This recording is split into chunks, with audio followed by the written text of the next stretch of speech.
नमस्कार आप सभी को। मैं कौशल कुमार, सहायक प्रशाखा पदाधिकारी, ग्रामीण कार्य विभाग से। और जो अभी मैं ये सीरीज लेके चल रहा हूँ, हिंदी टिप्पण एवं प्रारूपण परीक्षा 2024 की। और जो 2024 की परीक्षा जो होने वाली है वो 20 अक्टूबर को होने वाली है, जिसमें इस सेशन का आज मैं तीसरा लेक्चर लेके आ रहा हूँ, क्लास 3। और इस लेक्चर में आज मैं 2023 के जनवरी के क्वेश्चन को सॉल्व कराने वाला हूँ। 2023 का एग्जाम दो बार हुआ था, एक जनवरी में और एक अक्टूबर में। तो अगले वीडियो में मैं अक्टूबर का क्वेश्चन लेके आऊंगा और अभी के वीडियो में मैं 2023 के जनवरी के वीडियो लेके आ रहा हूं। आप लोगों का काफ़ी अच्छा रिव्यू मिला। मेरा फर्स्ट वीडियो जो मैंने अपलोड किया था, हिंदी टिप्पणी एवं प्रारूपण परीक्षा। आप लोग दूसरा वीडियो भी जरूर देखिएगा, इससे आपको काफ़ी हेल्प मिलेगी। तो चलिए सबसे पहले मैं देख लेता हूँ कि ये टोटल 100 मार्क्स के हैं, हिंदी टिप्पणी प्रारूपण परीक्षा। और अगर आप इसे पास नहीं करते हैं तो आपका पहला इंक्रीमेंट तो मिलेगा, लेकिन उसके बाद आपको दूसरा इंक्रीमेंट तभी मिलेगा जब आप हिंदी और कंप्यूटर की परीक्षा पास करेंगे। तो मैं हिंदी टिप्पण की परीक्षा के लिए आप लोगों के सामने अपना अथक प्रयास लेके आया हूँ कि आप लोगों को 100 मार्क्स में से मिनिमम 60 या 65 70 मार्क्स तो जरूर मिल जाए। चलिए सबसे पहले इसमें देख लेते हैं। इसको 4 पार्ट में डिवाइड किया गया है और सबसे पहला पार्ट है टिप्पण, यानी कि नोटिंग। ये नोटिंग 30 मार्क्स के हैं। उसके बाद है प्रारूपण, जो कि 30 मार्क्स के हैं। फिर है इरर, यानी कि वाक्यों को शुद्ध करना, 15 मार्क्स के हैं। तो इस ये जो शुद्ध करने वाला है बहुत आसान है। आप देखेंगे कि 8 में से केवल 5 बनाना है। 8 में से 5 बनाना है, ठीक है। वो 5 आपको आसानी से हो जाएंगे। अगर आपने जो मेरे 6 लेक्चर देख लिए तो आपको लगभग सारे क्वेश्चन के आइडिया मिल जाएंगे कि किस तरह से क्वेश्चन को सॉल्व करना है। अगला संक्षेपण जो है, इसे प्रेसी राइटिंग बोलते हैं इंग्लिश में, और ये आपको 25 मार्क्स से पूछे जाएंगे, ठीक है। तो इस चारों पर मैं ब्रीफली एक्सप्लेन करूंगा, लेकिन आप इसे ध्यान ध्यान दीजिएगा कि हम लोग अराजपत्रित का एग्जाम देख रहे हैं, गैजेटेड का एग्जाम नहीं देख रहे हैं। तो अराजपत्रित में जो पासिंग मार्क्स है वो 100 में केवल आपको 40 नंबर लाना है। 40 नंबर लाएंगे आप पास हो जाएंगे और आपका इंक्रीमेंट रुकेगा नहीं, ठीक है। तो चलिए सबसे पहले हम लोग देखते हैं ड्राफ्टिंग। ड्राफ्टिंग 30 मार्क्स का है। देखिए यहाँ पे जैसे दिख रहा है क्वेश्चन में, 30 मार्क्स का ये ड्राफ्टिंग और ये प्रारूपण है, ठीक है। तो ड्राफ्टिंग से हम लोग स्टार्ट करते हैं। ये इसमें किसे लिखना है, सॉरी ये ड्राफ्टिंग नहीं, ये नोटिंग है। यहाँ देखिए क्वेश्चन में देख लीजिए आप, आत्मभारित टिप्पणी, टिप्पणी यानी कि नोटिंग, ठीक है। नोटिंग लिखना है आपको। किसको लिखना है नोटिंग? कार्यालय प्रधान को। आपको कार्यालय प्रधान को ही लिखने के लिए कहा जाएगा। अगला, जिसमें 7 निश्चय योजना 2, यानी कि जो बिहार सरकार के द्वारा जो 7 निश्चय योजना का पार्ट 2 जो लाया गया है, उसके अंतर्गत निश्चय 4 जो है, निश्चय 4 स्वच्छ गांव समृद्ध गांव, उसके सफल क्रियान्वयन हेतु किए जाने वाले कार्यों एवं गांव के विकास में उनकी महत्ता का उल्लेख करना है। तो चलिए इसको हम लोग स्टार्ट करते हैं बिना लेट किए, ठीक है। काफी भूमिका हो गई, अब हम लोग आते हैं पढ़ाई पर। तो सबसे पहले हम लोग लिखेंगे, मैं अपने विभाग से ले लेता हूँ, ग्रामीण कार्य विभाग। सबसे पहले विभाग का नाम लिखना ऊपर में, ग्रामीण कार्य विभाग बिहार पटना, यानी कि ग्रामीण कार्य विभाग बिहार पटना से इसको स्टार्ट किए, ठीक है। अब थोड़ा सा यहाँ पे अंडरलाइन कर दीजिए हल्का सा, ताकि ये देखने में सुंदर लगे। आपको नंबर उठाना है तो थोड़ा सा इसको सुंदर बनाना होगा, ठीक है। अगला आपको क्या करना है, यहाँ पे संचिका संख्या लिखेंगे, यहाँ पे लिखेंगे संचिका संख्या, ठीक है। वो संचिका संख्या क्या होगी आपको अभी पता नहीं चलेगा जब तक आप इंडेक्स रजिस्टर नहीं देखिएगा। तो जो भी सचिवालय में उनको पता है कि इंडेक्स रजिस्टर क्या होता है, लेकिन जो भी मेरे सिपाही हैं, जो भी मेरे एसआई बंधु हैं, उनको नहीं पता ये इंडेक्स रजिस्टर में कैसे यहाँ पे संचिका संख्या लिखी जाती है। क्योंकि मैं सचिवालय में हूँ तो मुझे मालूम है। तो आपको कुछ नहीं करना है, जो मैं यहाँ पे नंबर लिख रहा हूँ उसको याद कर लेना है। कोई भी क्वेश्चन पूछेगा इसी को छाप देना है, ठीक है। 2/अप्र, अप्र का मतलब हो गया अभियंता प्रमुख, ठीक है। 2 का मतलब हो गया सेक्शन 2, यानी कि प्रशाखा 2, ठीक है। इसमें कुछ समझना नहीं है ज्यादा, इसमें कोई ऐसा कुछ है नहीं। 2/अप्र 1 24/2024, ठीक है। इसका मतलब ये 2024 का संचिका है, जो 2024 में खुला है।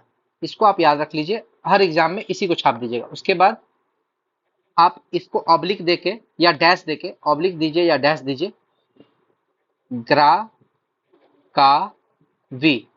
ग्राहक का वी का अर्थ हो गया ग्रामीण कार्य विभाग, ग्राहक का अभी का अर्थ हो गया ग्रामीण कार्य विभाग। ठीक है, इतना देने के बाद अब आते हैं विषय वाला पोर्शन। विषय, विषय तो हमारा विषय क्या है? तो देखिए हमारा विषय है 7 निश्चय योजना पार्ट 2 के तहत जो निश्चय 4 है, स्वच्छ गांव समृद्ध गांव, उसके सफल क्रियान्वयन हेतु किए जाने वाले कार्यों एवं गांव के विकास से संबंधित है।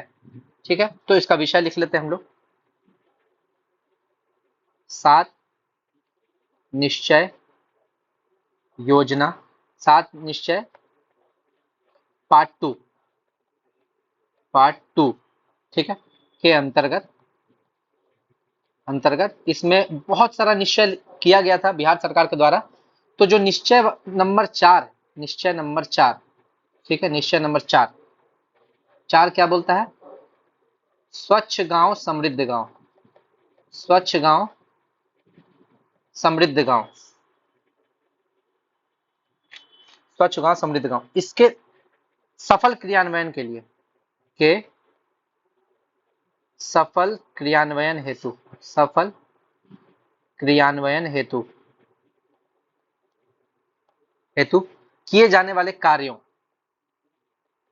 किए जाने वाले कार्यों एवं गांव के विकास से संबंधित है, एवं गांव के विकास से संबंधित है। देखिए मैं चाहूं तो इस वीडियो को पहले से ही मैं फॉर्मेट बना के रखूं, आपके सामने रीडिंग दे दूं, ठीक है, लेकिन नहीं, मैं चाहता हूं कि इसे आपके सामने में लिखूं, मैं चाहता हूं आपके सामने में इसे लिखूं ताकि आप समझे कि इसे लिखते कैसे हैं। ठीक है, एक एक स्टेप अगर आप बढ़िएगा तो आपको समझने में आसानी होगी। ठीक है, मैं अगर इसे एक एक करके समझाऊंगा तो आप वीडियो देखेंगे, लेकिन अगर मैं इसे पूरा फॉर्मेट लिख के उसको पढ़ दूंगा आप उतने अच्छे से नहीं समझिएगा। एक एक करके मैं समझाऊंगा कि मैं कैसे ये फॉर्मेट बनाता हूँ, कैसे इसको लिखता हूँ, तो आपको ज्यादा अच्छे से दिमाग में घुसेगा। अब यहाँ पे एक पूरा लाइन खींच देंगे, ये लाइन खींचने के बाद लिखेंगे कृपया अवलोकन किया जाए। जैसे मैं हर वीडियो में बताता हूँ, सब वीडियो में एक ही जैसा है, आपको याद करने में कोई दिक्कत नहीं होगा। सब में संचिका संख्या लिखना है, सब में विषय लिखना है, सब में ये लिखना है, तो आपको कोई दिक्कत नहीं होगा। सारा मैं एक ही तरह से बताया हूँ कि आपको अलग से कुछ याद करने की जरूरत नहीं, सिर्फ ये फॉर्मेट याद कर लीजिए, आपको कोई दिक्कत नहीं हो। इसमें क्या, कृपया अवलोकन किया जाए, कृपया अवलोकन किया जाए, कृपया, यानी कि हम जो टिप्पणी लिखने वाले हैं उसको जो हमारे सीनियर है यानी कि जो कार्यालय प्रधान है जिनको ये लिखना है वो इसको अवलोकन करेंगे। टिप्पणी जो है वो बहुत कर्टियस लैंग्वेज में लिखी होनी चाहिए, यानी कि एक विनम्रता वाले भाव से। ठीक है, इसमें कोई आपको हार्श लैंग्वेज यूज नहीं होना चाहिए। आप पढ़िए सर, एकदम ऑर्डर नहीं देना है, क्योंकि वो आपके सीनियर है, उनसे रिक्वेस्ट करना है कृपया अवलोकन किया जाए। ठीक है, तो उनको सुनने में थोड़ा अच्छा लगे। ठीक है, यदि अनुमोदन हो तो, यदि अनुमोदित हो तो, इस टाइप का लैंग्वेज यूज करना है कि ये अगर सीनियर अनुमोदित करते हैं तभी ये चीज लागू होगा, यानी कि सीनियर को लगना चाहिए कि हमसे परमिशन मांग रहा है, उसे ये नहीं लगना चाहिए कि हम उसके बॉस हैं। ऐसा लैंग्वेज लिखें, टिप्पणी में ऐसा लैंग्वेज का यूज नहीं करना है। आगे आते हैं, कृपया अवलोकन किया जाए। अब हम लोग लिखेंगे 7 निश्चय पार्ट 2 क्या है। 7 निश्चय पार्ट 2 के लिए सबसे पहले ये कब स्टार्ट हुआ? 2015 में स्टार्ट हुआ। 2015 से लेके 21 तक चला 7 निश्चय पार्ट 1, 21 से लेकर 26 तक चलेगा 7 निश्चय पार्ट 2। तो उसको थोड़ा सा भूमिका लिखेंगे, भूमिका लिखने के बाद इसमें 7 निश्चय पार्ट 2 में क्या किया है, और लास्ट में अपना सुझाव देंगे। तो यही है, हम लोग स्टार्ट करते हैं। माननीय मुख्यमंत्री, माननीय मुख्यमंत्री नीतीश कुमार, मुख्यमंत्री, देखिए नीतीश गलती हो गया, नीतीश ऐसे होगा, नीतीश, ये सही लग रहा है मुझे, नीतीश कुमार। देखिए ये भी गलत है, देखिएगा, कमेंट कीजिएगा गलत है कि क्या। नीतीश कुमार के द्वारा बिहार के विकास के लिए, बिहार के विकास के लिए 7 निश्चय योजना की शुरुआत 2015 में की गई थी। 7 निश्चय योजना की शुरुआत 2015 में की गई थी। ठीक है, 2015 में 7 निश्चय योजना की शुरुआत की गई। ठीक है, अब 2021 में 7 निश्चय योजना पार्ट 2 को प्रारंभ किया गया है। ठीक है, और वो 2021 से 26 तक चलेगा। अब 2021 में 7 निश्चय योजना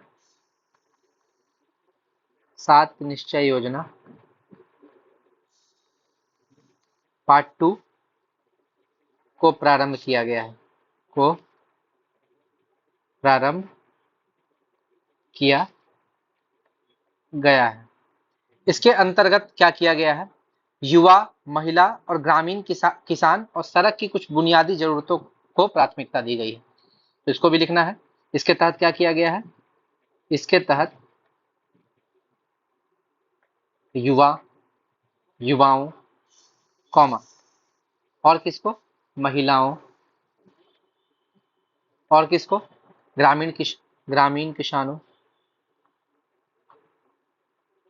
किसानों, और शहर की बुनियादी जरूरतों, शहर की बुनियादी जरूरतों आदि को प्राथमिकता दी गई है। प्राथमिकता दी गई है। ठीक है। 7 निश्चय, इसके बाद आता है 7 निश्चय योजना पार्ट 2। ठीक है। उसका निश्चय 4 है, स्वच्छ गांव समृद्ध गांव। अब उसके बारे में थोड़ा डिटेल जो हम लोग से पूछा है, तो उसके बारे में लिखते हैं। 7 निश्चय योजना पार्ट 2 के निश्चय 4, उसका भी कौन? निश्चय 4। निश्चय 4 में स्वच्छ गांव समृद्ध गांव,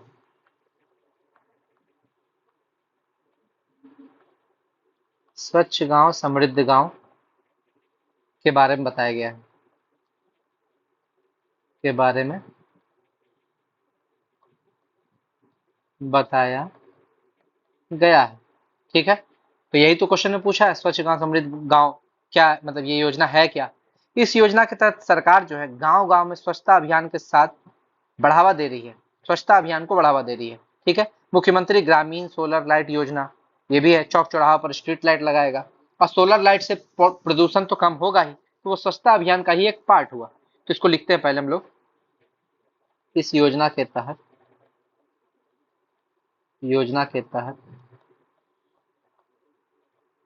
सरकार गांव गांव में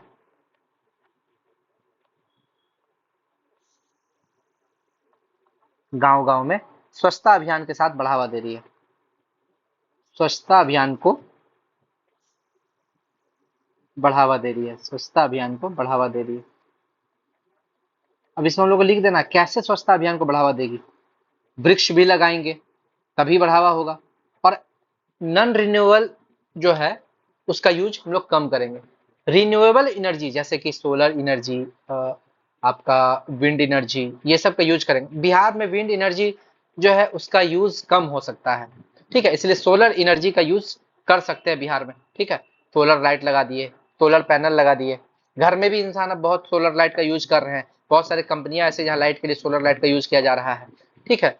तो सोलर लाइट को बढ़ावा देता है, क्योंकि विंड एनर्जी वैसे ही जगह पर है जहां पर विंड का स्पीड एक मानक के अनुसार हो। मान लीजिए बिहार में हवा उतनी तेज नहीं चलती है, तो यहाँ पे पवन चक्कियों का उतना यूज नहीं हो पाएगा।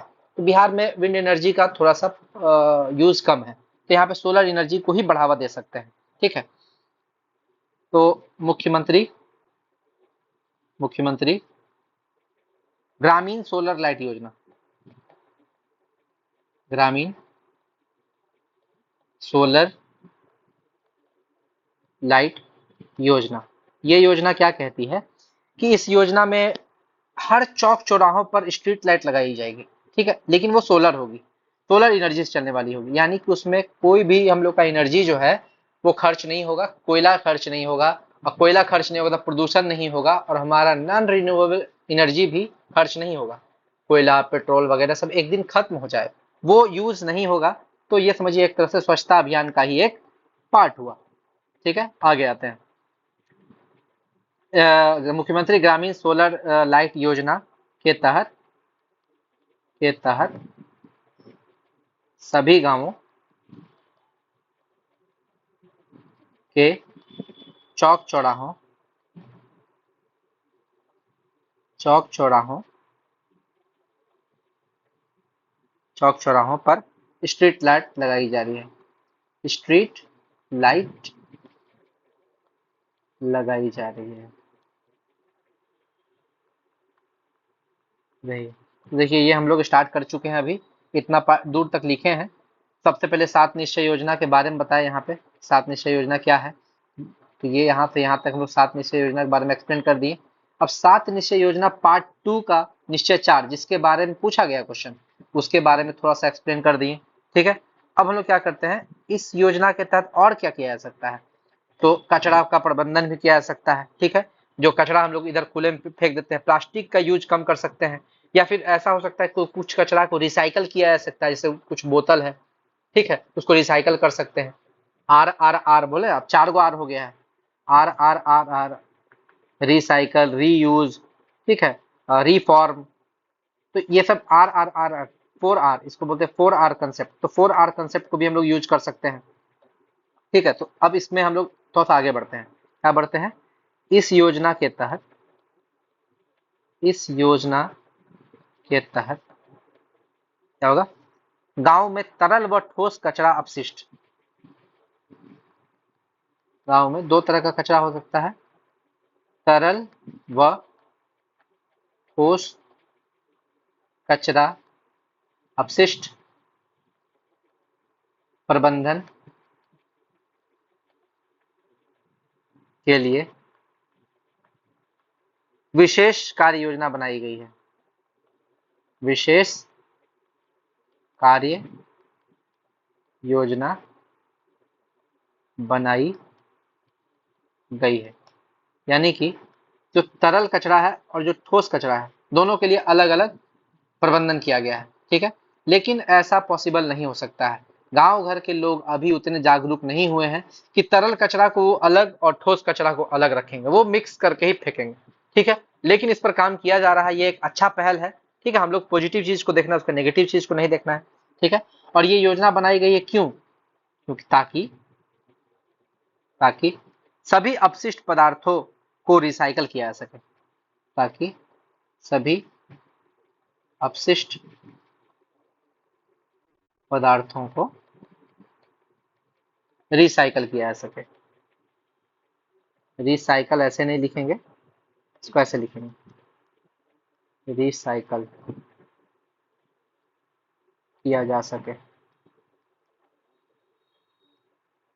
ठीक है, इसके तहत प्रत्येक परिवार को 2 डस्टबिन दिया जाएगा, एक में तरल कचरा देंगे और एक में ठोस कचरा, दोनों का निस्तारण अलग अलग होगा। ठीक है, तो ये पॉसिबल तो अभी मुझे नहीं लग रहा है कि लोग ऐसा करेंगे।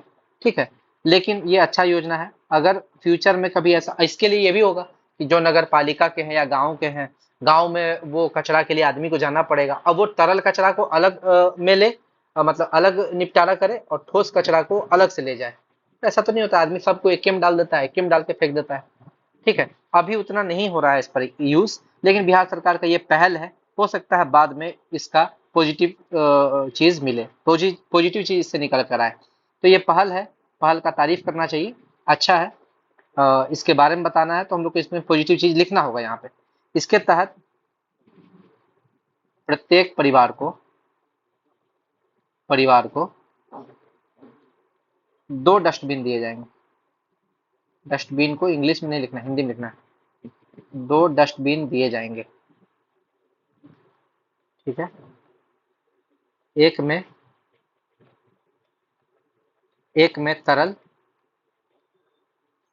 तथा दूसरे में ठोस कचरा का निस्तार किया जा सके। ठोस कचरा का निस्तारण किया जाए। ठीक है, तो ये तो हो गया इसका। और अब क्या है, प्रत्येक ग्राम पंचायत को मॉडल और स्वच्छता में आदर्श ग्राम पंचायत बनाया जा सके, और इसके लिए लोगों को भी प्रशिक्षित किया जा रहा है।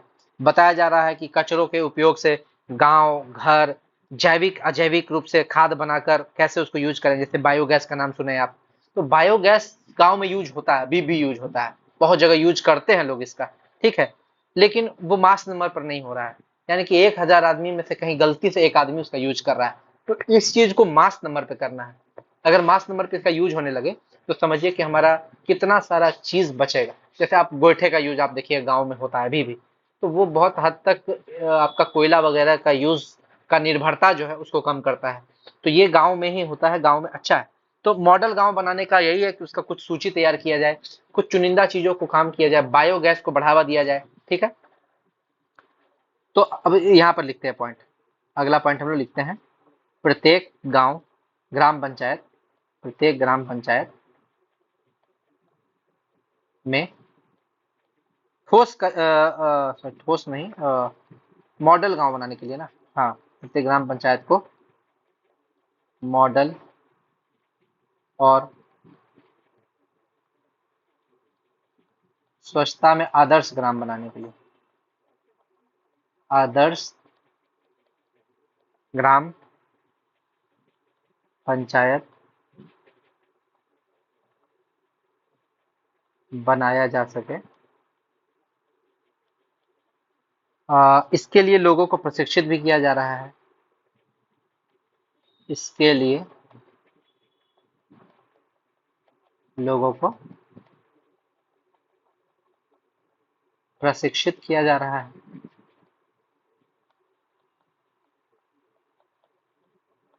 ठीक, उसके बाद क्या है कि बताया जा रहा है कि कचरों के उपयोग से गांव एवं घर में जैविक तथा अजैविक रूप से खाद बनाकर काम में लाया जा सकता है। खाद से कृषि में वो बढ़ेगी, और जो मिट्टी की उर्वरता है वो भी कम नहीं होगी।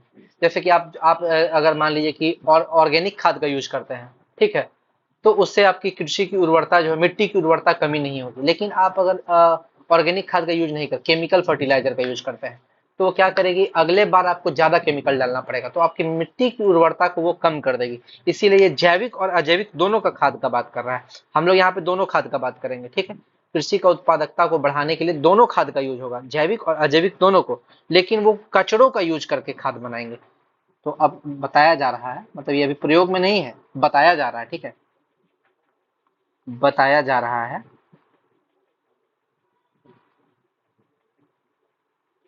कचरों के उपयोग से गांव एवं घर में जैविक तथा अजैविक रूप से खाद बनाकर काम में लाया जा सकता है।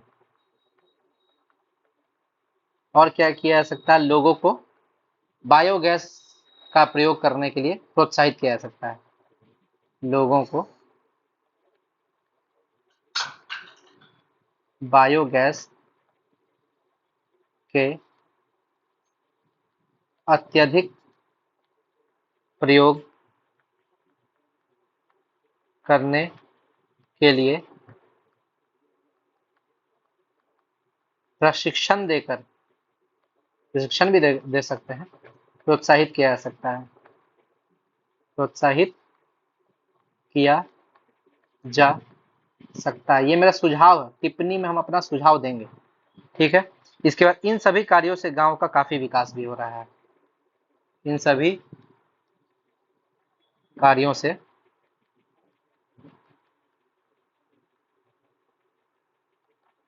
गांव का काफी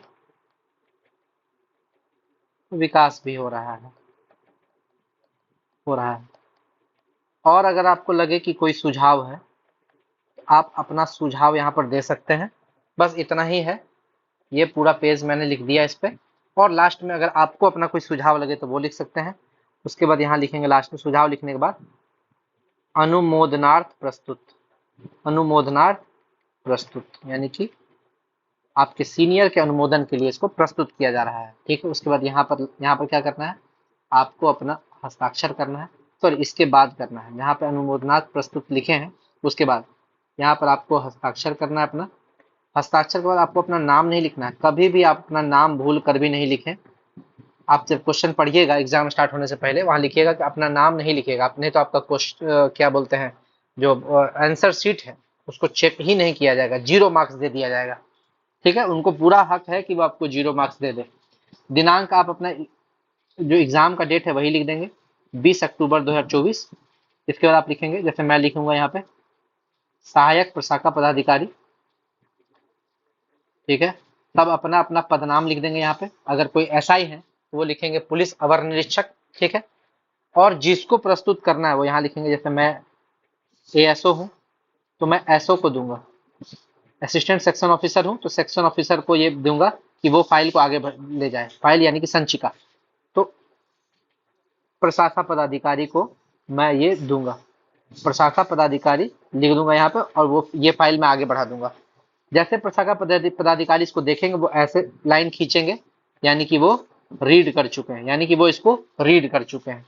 ठीक है, तो ये आपका हो गया तैयार, नोटिंग आपका समाप्त हो गया। तो क्या 7 निश्चय योजना के बारे में और भी कुछ लिख सकते हैं? हाँ, 7 निश्चय योजना के बारे में आप लिख सकते हैं, और भी क्या ये लिख सकते हैं, सुशासन के कार्यक्रम कार्यक्रम 2020 से 25, 2020 से 25। ठीक है, इसके अंतर्गत अंतर्गत 7 निश्चय निश्चय योजना पार्ट 2, योजना पार्ट 2। अब अगर मान लीजिए आपको 7 निश्चय योजना से पूछेगा तो पार्ट 1 तो अब पूछेगा नहीं, क्योंकि पार्ट 1 खत्म हो चुका है। पूछेगा तो पार्ट 2 ही पूछेगा। तो कुछ पॉइंट्स हैं जिसको आप नोट कर सकते हैं, बाद में अगर ये क्वेश्चन पूछता है तो ये फ्यूचर में इस पॉइंट को आप लिख सकते हैं। सबसे पहला पॉइंट क्या है, 7 निश्चय योजना पार्ट 2 में क्या क्या किया जा सकता है। स्किल स्किल डेवलपमेंट के लिए अलग विभाग का गठन किया जाएगा। स्किल डेवलपमेंट के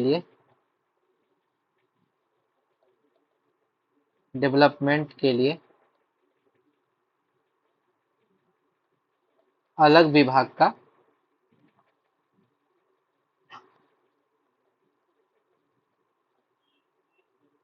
गठन किया जाएगा।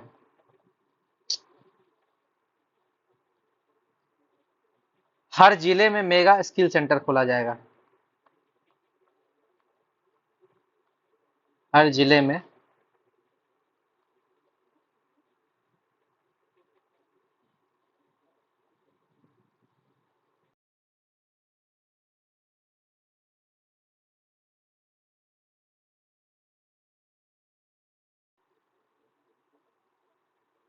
मेगा स्किल सेंटर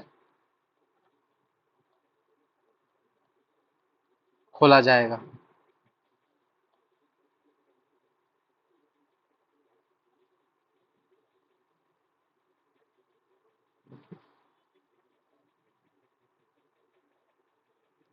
उसके बाद है युवाओं को व्यवसाय के लिए 5 लाख तक का अनुदान दिया जाएगा। ठीक है, युवाओं को व्यवसाय के लिए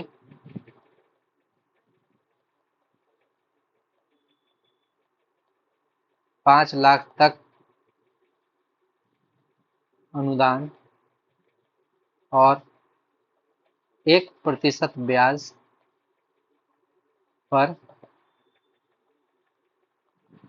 5 लाख तक का ऋण दिया जाएगा। ऋण दिया जाएगा। इसमें महिलाओं को कोई ब्याज नहीं देना पड़ेगा।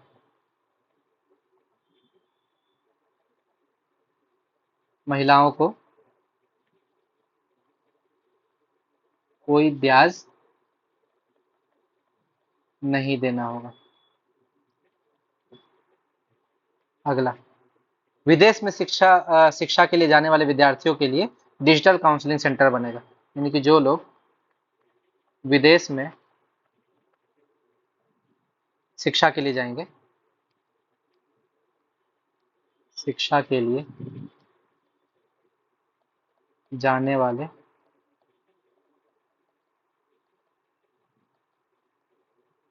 विद्यार्थियों के लिए digital counselling centre, digital counselling centre बनेगा। ठीक है, अगला पॉइंट क्या है, पांचवा पॉइंट, वृद्धों के लिए क्या किया जाएगा, वृद्धों के लिए सभी शहर में आश्रय स्थल बनाया जाएगा। ठीक है, वृद्धों के लिए सभी शहर में आश्रय स्थल बनाया जाएगा, बनाया जाएगा, आश्रय स्थल बनाया जाएगा। और बेघर भूमिहीन जो गरीब है उसके लिए बहुमंजिला भवन बनाया जाएगा। और बेघर भूमिहीन गरीबों के लिए बहुमंजिला भवन बनाया जाएगा। हर खेत तक सिंचाई का पानी पहुंचाया जाएगा, हर खेत तक सिंचाई का पानी पहुंचाया जाएगा।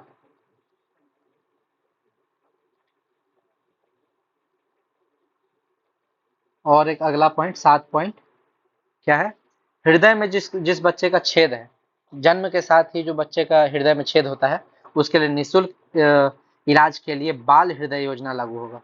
ठीक है, हृदय में छेद के साथ जन्मे बच्चों के लिए क्या किया जाएगा, निःशुल्क इलाज के लिए, उन लोग के इलाज में एक भी पैसा नहीं लगेगा। किस योजना के तहत, बाल हृदय योजना,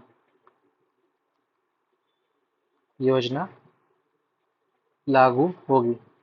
देखिए आपका जो इस साल का क्वेश्चन पूछा था वो तो मैं बता ही दिया, साथ में जो संभावना है कि सुशासन कार्यक्रम के अंतर्गत 7 निश्चय योजना पार्ट 2 पूछा जाए तो उसमें ये 7 पॉइंट आपको लिख देना है। ये 7 पॉइंट अगर आप लिखते हैं तो आपको, हमको लगता है कि उसमें ये याद करके रखते हैं तो वहां पे आपको पॉइंट लिखने में सोचना नहीं पड़ेगा, आप डायरेक्ट इसको लिख दीजिएगा। चलिए आगे आते हैं, अगला question, question number 2। Question number 2 है ड्राफ्टिंग, क्वेश्चन नंबर 2 है ड्राफ्टिंग यानी कि प्रारूपण। ये भी देखिए यहाँ पर 30 मार्क्स का है, ये भी कितना मार्क्स का है, 30 मार्क्स का है। और इसमें क्या है, राज्य में डेंगू से पीड़ित रोगियों की बढ़ती हुई संख्या को देखते हुए स्वास्थ्य विभाग के अपर मुख्य सचिव, यानी कि देखिए यहाँ पे स्वास्थ्य विभाग के अपर मुख्य सचिव की ओर से, यानी कि ये जो डेंगू से देखते हुए, ये तो विषय हो गया कि डेंगू के बारे में लिखना हम लोग को। ठीक है, डेंगू के बारे में लिखना, ये तो हमारा विषय हो गया। ठीक है, लेकिन अपर मुख्य सचिव की तरफ से लिखना है तो ये हो गया प्रेषक, ये हो गए हमारे प्रेषक। और किसको लिखना है, सभी जिला पदाधिकारी को, सभी जिला पदाधिकारी क्या हो गया, सेवा में, ये क्या हो गया, सेवा में। और इसमें क्या लिखना है, कंटेंट क्या रहेगा जिसमें डेंगू पीड़ित रोगियों के इलाज एवं इसकी रोकथाम एवं सभी स्वास्थ्य केंद्रों और अस्पतालों में आवश्यक व्यवस्था सुनिश्चित करने का उल्लेख हो। चलिए सबसे पहले हम लोग इसको लिखने स्टार्ट करते हैं। ये सबसे पहले समझेंगे कि किस विभाग की तरफ से दिया जा रहा है, तो स्वास्थ्य विभाग की तरफ से। तो सबसे पहले स्वास्थ्य विभाग लिख देंगे, इनकी स्टार्ट करेंगे कैसे, बिहार सरकार, यहाँ लिखेंगे स्वास्थ्य विभाग, स्वास्थ्य विभाग, क्योंकि स्वास्थ्य विभाग के अपर मुख्य सचिव के द्वारा लेटर लिखना है तो इसको यहाँ पे क्या कर देंगे, थोड़ा सा अंडरलाइन कर देंगे, सुंदर लगे। ठीक है, उसके बाद पत्रांक देंगे यहाँ पे, पत्रांक, पत्रांक बताए थे, पत्रांक बार बार वही रिपीट करना है, एक ऑब्लिक ऑपरो या 2 ऑब्लिक ऑपरो जो भी आपको लिखना है। ठीक है, 2 ऑब्लिक ऑपरो, ठीक है, या ऐसा भी लिख सकते हैं आप यहाँ कुछ भी लिख दीजिए ना। अस्वा, स्वा मतलब स्वास्थ्य, अस्वा, ठीक है। 2-23/2024, ठीक, यानी कि 2024 का फाइल है डैश। और यहाँ पर आपको पत्रांक लिखाएगा। पत्रांक में आपको बताया था कोई भी नंबर याद कर, 310, 320, 315, 200, 220, 230, कुछ भी लिख दीजिए, 230 लिख देते हैं। यहाँ ऑब्लिक देंगे, पटना कॉमा दिनांक, पटना कॉमा दिनांक, ठीक है। अब पटना दिनांक में वही एग्जाम का डेट लिख देंगे, 20/10/2024। तो ये हो गया हमारा पत्रांक। पत्रांक लिखने के बाद हम लिखेंगे प्रेषक। प्रेषक, प्रेषक में कौन है हमारे, अपर मुख्य सचिव है, अपर मुख्य सचिव। तो अपर मुख्य सचिव का नाम तो भूल के भी नहीं लिखना है, ठीक है। यहाँ डैश छोड़ देंगे, उसके बाद डैश छोड़ने के बाद लिखेंगे अपर मुख्य सचिव, अपर मुख्य सचिव।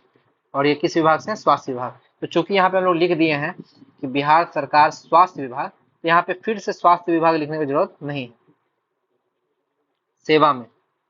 और ये लेटर किसको लिख रहे हैं, तो सभी जिला पदाधिकारी को। सेवा में क्या हो जाएगा, सभी जिला पदाधिकारी बिहार, सभी जिला पदाधिकारी बिहार, ठीक है। तो ये आपका फॉर्मेट है। इसके बाद क्या लिखना, विषय, विषय, ठीक है। विषय में क्या है देखिए, राज्य में राज्य में डेंगू से पीड़ित रोगियों की बढ़ती हुई संख्या को देखते हुए स्वास्थ्य विभाग के अपर मुख्य सचिव की ओर से सभी जिला पदाधिकारी को भेजे जाने वाले एक सरकारी पत्र का प्रारूप देना है, यानी कि प्रारूप पत्र की ड्राफ्टिंग करना है, जिसमें डेंगू पीड़ित रोगियों के इलाज और इससे रोकथाम एवं सभी स्वास्थ्य केंद्रों या अस्पतालों में आवश्यक व्यवस्था सुनिश्चित किए जाने का उल्लेख हो। तो लिखते हैं इसमें, विषय में क्या हो जाएगा, डेंगू पीड़ित रोगियों के इलाज एवं रोकथाम एवं सभी स्वास्थ्य केंद्रों या अस्पतालों, सभी स्वास्थ्य केंद्रों अस्पतालों,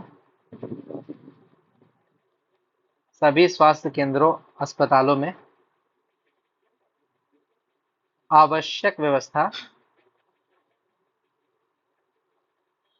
आवश्यक व्यवस्था करने के संबंध में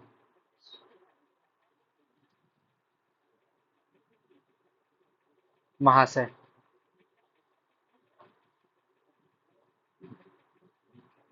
आप सभी इस बात से अवगत हैं,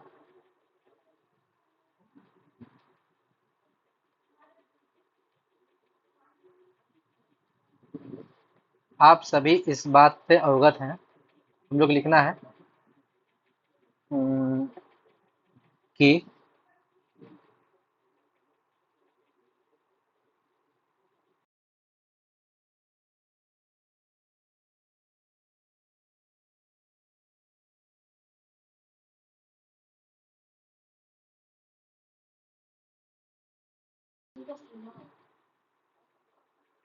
आप सभी, सॉरी लेट हो गया इसमें थोड़ा सा। आप सभी इस बात से अवगत हैं कि अभी डेंगू का प्रकोप काफी तेजी से बढ़ रहा है, काफी तेजी से बढ़ रहा है, ठीक है। तथा रोगियों की संख्या एवं मृतकों की संख्या में भी काफी वृद्धि देखने को मिली है, तथा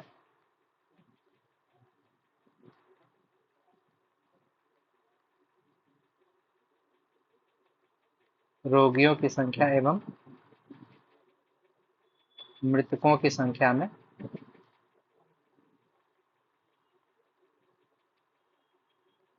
काफी वृद्धि देखने को मिली है,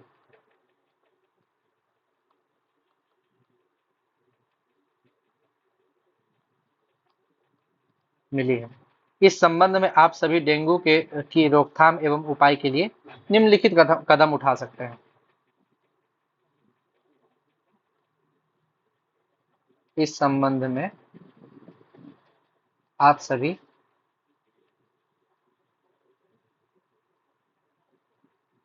डेंगू की रोकथाम एवं उपाय के लिए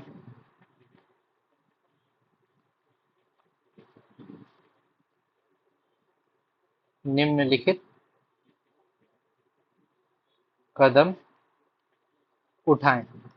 क्या कदम उठाएं? तो उसमें 5-6 पॉइंट लिख देना है और वो पॉइंट बढ़िया होना चाहिए, तगड़ा होना चाहिए। सबसे पहला, प्रदेश की जनता को डेंगू बीमारी को लेकर जागरूक करें। पहले आदमी को पता नहीं होगा डेंगू बीमारी है क्या, इसमें कैसे हम लोग सुरक्षा करें, तो लोग पैनिक हो जाएंगे। ठीक है, तो उससे लोगों को पहले जागरूक करना है। पहले लिखना है कि प्रदेश की जनता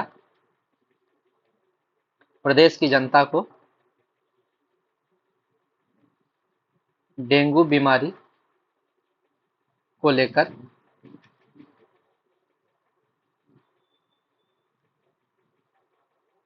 जागरूक करें एवं इस बीमारी से पैनिक न होकर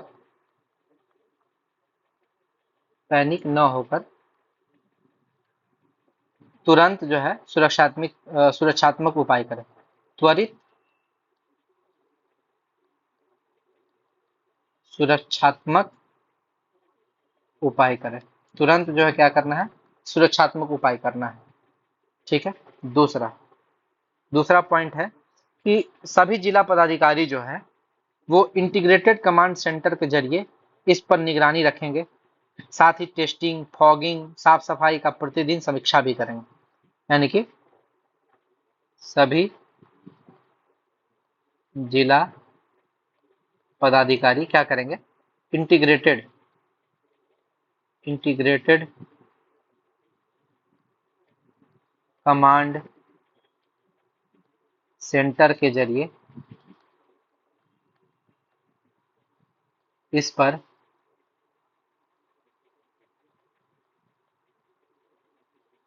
निगरानी रखें और क्या करें? साथ ही वो क्या करें? टेस्टिंग, फॉगिंग एवं और साफ सफाई की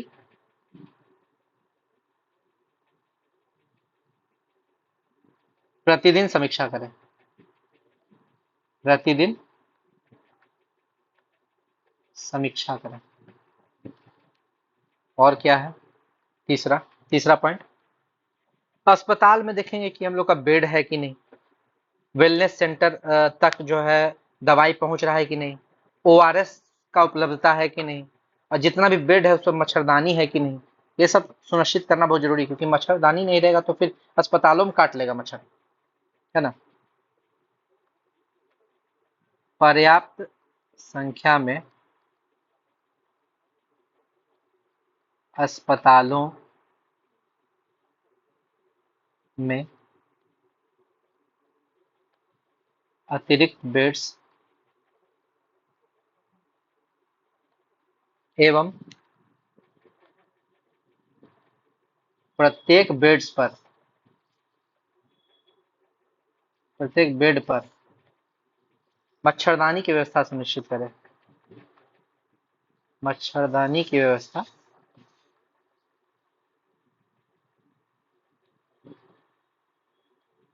सुनिश्चित करें। और क्या है कि जितना भी हेल्थ और वेलनेस सेंटर है वहां तक औषधि की व्यवस्था है कि नहीं। सभी हेल्थ एंड वेलनेस सेंटर तक औषधियों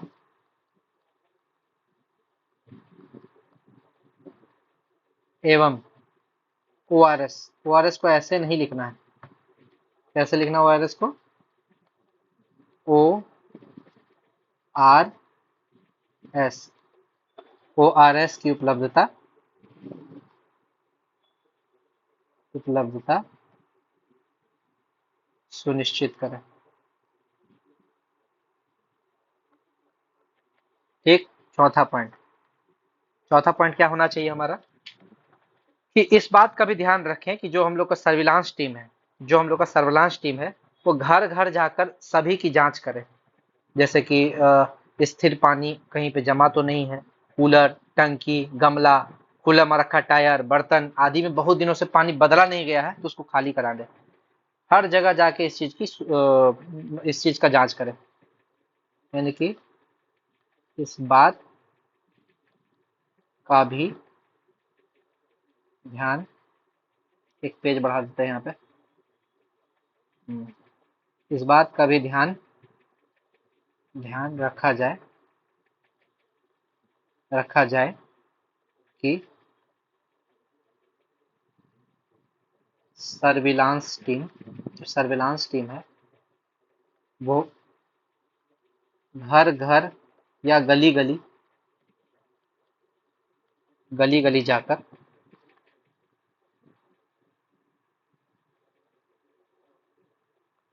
सभी स्थानों की जांच करे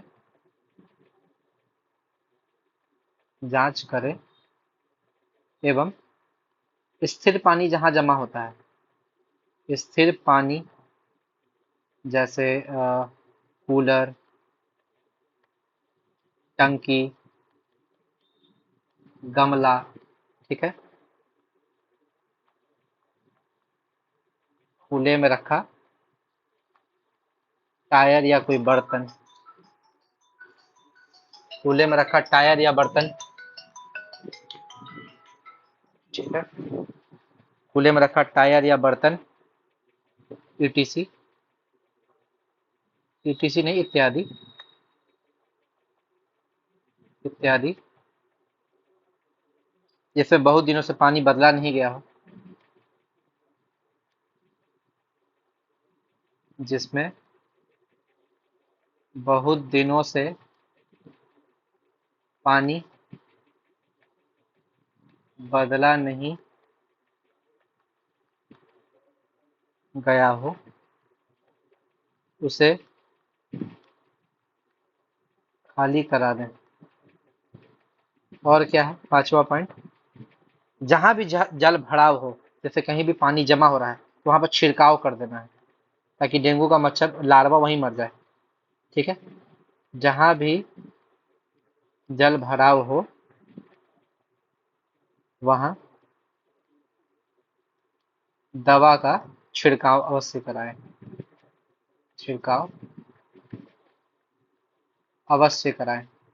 ये दवा का छिड़काव करने से क्या होता है, जो डेंगू का मच्छर होता है, मलेरिया का मच्छर होता है, चिकनगुनिया का मच्छर होता है, उसका लार्वा मर जाता है वहीं पे। लार्वा मर जाएगा, वो मच्छर पनपेगा ही नहीं, बढ़ेगा ही नहीं आगे। तथा लोगों को डेंगू के साथ साथ, देखिए सिर्फ डेंगू का ही जांच नहीं कराना है, डेंगू के साथ साथ मलेरिया, चिकनगुनिया, चिकनगुनिया चिकनगुनिया भी जो है वो सेम डेंगू की तरह ही है, उसमें भी जोड़ों में दर्द होता है, घुटना में, हाथ का, जहां जहां जोड़ है वहां पे दर्द होगा।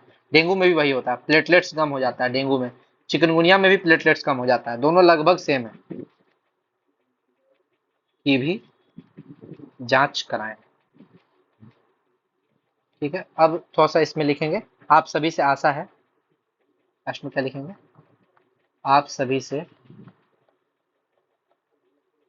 आशा है कि सभी अपने अपने जिलों में, अपने अपने जिलों में, सब जो भी जिलाधिकारी हैं वो अपने अपने जिलों में क्या करेंगे, डेंगू के इलाज एवं रोकथाम के लिए आवश्यक कदम उठाएंगे। आवश्यक कदम उठाएंगे। ठीक है, अब उसके बाद क्या हो जाएगा, विश्वास भाजन। इसके बाद लिखेंगे विश्वास भाजन। ठीक है, कुछ भी अपना साइन कर दीजिए, डेट लिख दीजिए एग्जाम का 20/10/24। और यहाँ पर क्या लिखाएगा, अपर मुख्य सचिव। कौन लिख रहे हैं लेटर, अपर मुख्य सचिव। यहाँ पर लिखा जाएगा, जो प्रेषक थे हमारे वही लिखाएगा, अपर मुख्य सचिव। तो ये हो गया हमारा ड्राफ्टिंग। ये देखिए, ये हो गया हमारा ड्राफ्टिंग। देखिए इसको, ये हमारा ड्राफ्टिंग हो गया। इससे पहले हम लोग क्या किए हैं, नोटिंग। ठीक है, अब आते हैं हम लोग एरर डिटेक्शन में। चलिए एरर में आ जाते हैं, गलती। ये देखिए 5 × 3 15 नंबर का है, ये 15 नंबर का, यानी कि 8 क्वेश्चन में से केवल 5 क्वेश्चन बनाना है, और पांचों जो है वो 3 मार्क्स का है। ठीक है चलिए देख लेते हैं। वह मुझे देखा तो घबरा गया। ठीक है, इसका क्या गलती हो जाएगा, कौ में क्या हो जाएगा, वह मुझे देखा तो घबरा गया नहीं, मुझे देख कर घबरा गया, घबरा गया। चलिए पहला नंबर हो गया गलती पता। दूसरा नंबर ख में, नदी की थाह का पता मुझे नहीं लगा। थाह का पता नदी थोड़ी होगा, नदी की गहराई का पता होगा। क्या हो जाएगा, नदी की, नदी की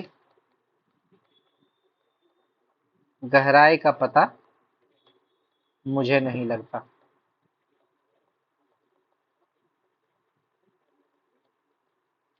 तीसरा में हो जाएगा गांव में, कि जहाज से जाना है तो स्टीमर का समय उनसे पूछ लीजिए। एक्चुअली यहाँ क्या होगा, स्टीमर का समय नहीं, स्टीमर के बारे में पूछ लीजिए। जहाज से जाना है तो स्टीमर के बारे में पूछ लीजिए, के बारे में उनसे पूछ लीजिए, पूछ लीजिए। अगला, अगला क्या है, विधानसभा में प्रस्ताव स्वीकार हुआ नहीं स्वीकृत हुआ। विधानसभा में प्रस्ताव,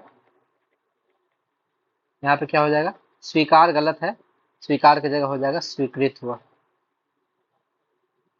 स्वीकृत हुआ।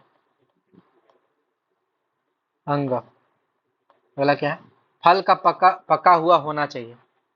पका हुआ नहीं, फल का पका हुआ नहीं, का नहीं, फल पका हुआ होना चाहिए।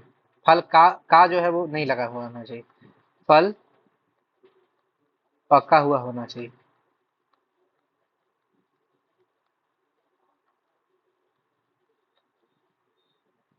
च, इस कार्य को करते हुए मोहन को कई महीने बीत गए।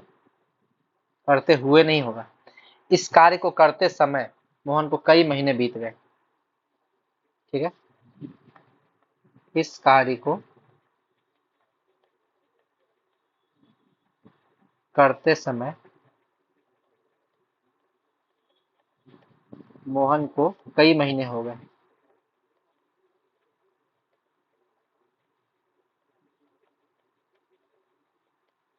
अगला, शब्द केवल संकेत मात्र है नहीं, होते हैं। शब्द केवल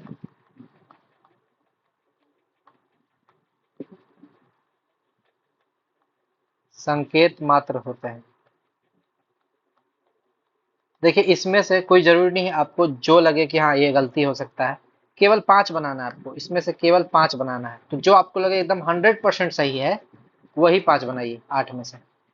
ठीक है, और 5 में से आपको 15 नंबर आराम से मिल जाएगा, 15 नंबर आराम से मिल जाएगा। अब आते हैं, ये है संक्षेपण, ये है संक्षेपण।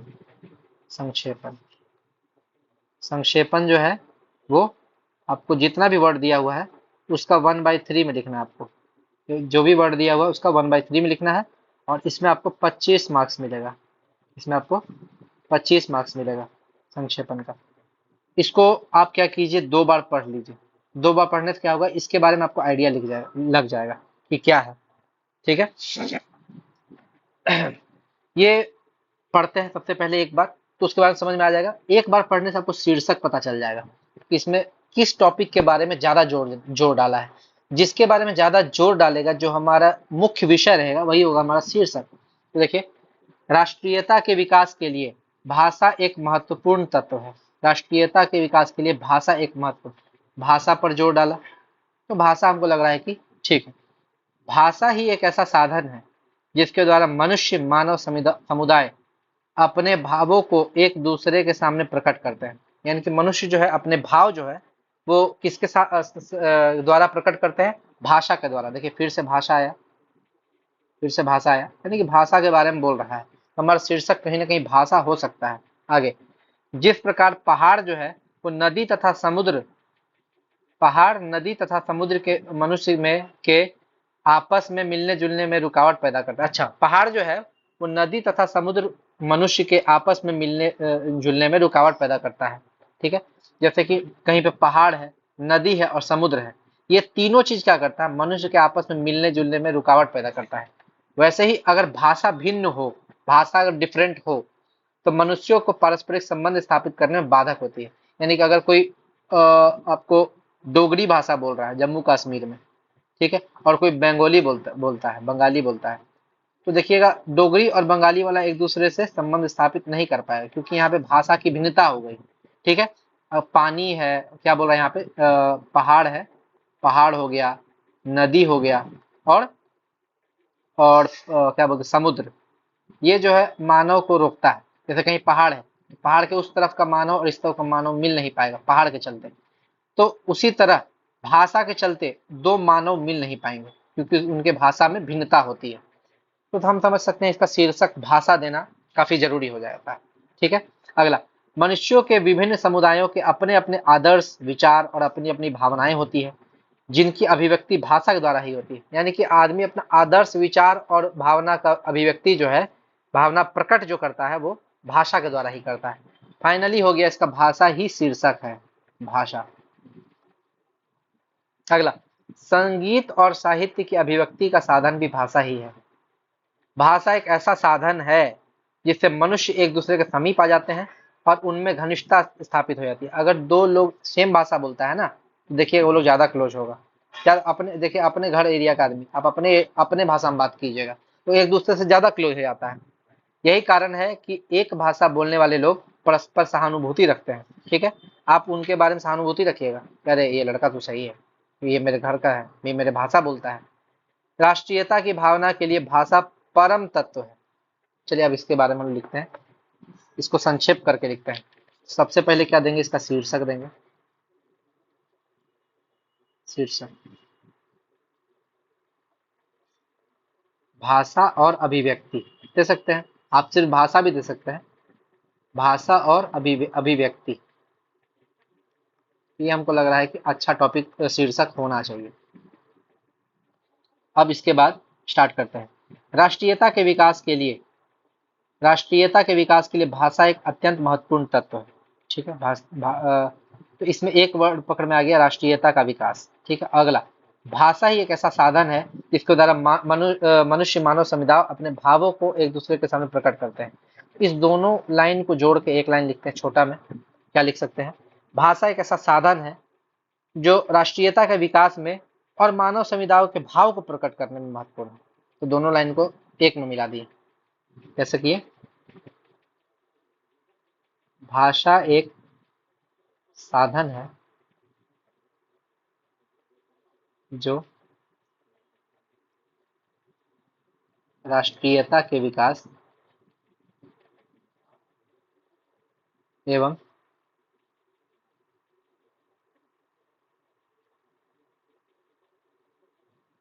मानव समुदाय के भाव प्रकट करने में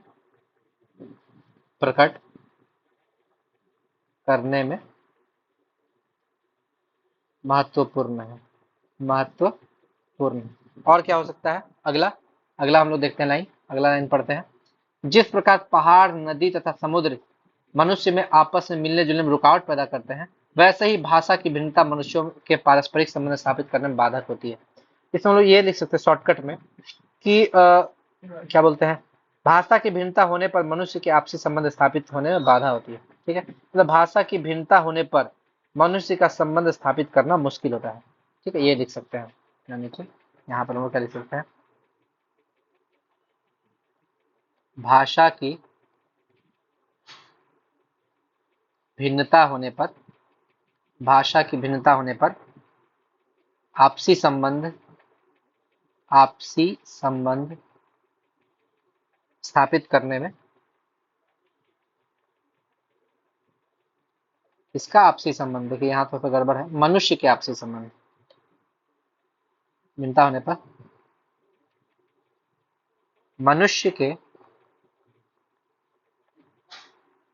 आपसी संबंध स्थापित करने में, स्थापित करने में बाधा होती है, बाधा होती है।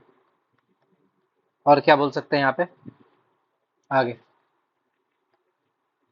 मनुष्यों के विभिन्न समुदायों के अपने अपने आदर्श, विचार और अपनी अपनी भावनाएं होती है, जिनकी अभिव्यक्ति भाषा के द्वारा ही होती है। संगीत और साहित्य की अभिव्यक्ति का साधन भी भाषा ही है, तो इस दोनों को मिक्स कर देते हैं। आदर्श, विचार, अपनी अपनी भावनाएं, संगीत और साहित्य की अभिव्यक्ति भाषा के द्वारा होती है, यानी कि मिक्स कर देते हैं इसको, भाषा के द्वारा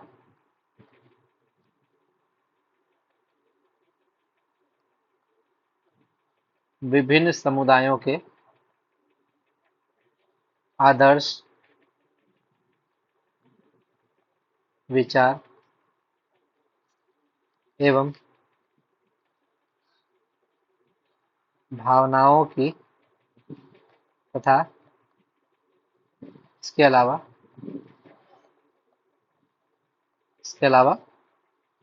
संगीत और साहित्य, नहीं इसको अलग लाइन ही लिखना ठीक है, ये थोड़ा सा गड़बड़ हो जाएगा। भावनाओं की अभिव्यक्ति, भाषा के द्वारा विभिन्न समुदायों के आदर्श, विचार और भावनाओं की अभिव्यक्ति प्रकट होती है, प्रकट होती है। इसके अलावा अब लिखेंगे, इसके अलावा, इसके अलावा संगीत और साहित्य, संगीत और साहित्य का क्या था कि अभिव्यक्ति का साधन भी भाषा ही है, कि अभिव्यक्ति का साधन भी भाषा ही है। ठीक है, उसके बाद देखते हैं अब अगला लाइन, अगला लाइन देखते हैं हम लोग। भाषा एक ऐसा साधन है जिसके द्वारा मनुष्य एक दूसरे के समीप आ जाते हैं तथा उनमें घनिष्ठता स्थापित हो जाती है। यही कारण है कि एक भाषा बोलने वाले लोग परस्पर सहानुभूति रखते हैं। ठीक है, तो हम लोग इसको ऐसा कर सकते हैं, एक भाषा बोलने वाले लोग एक परस्पर सहानुभूति रखते हैं तथा उनमें घनिष्ठता स्थापित हो जाती है।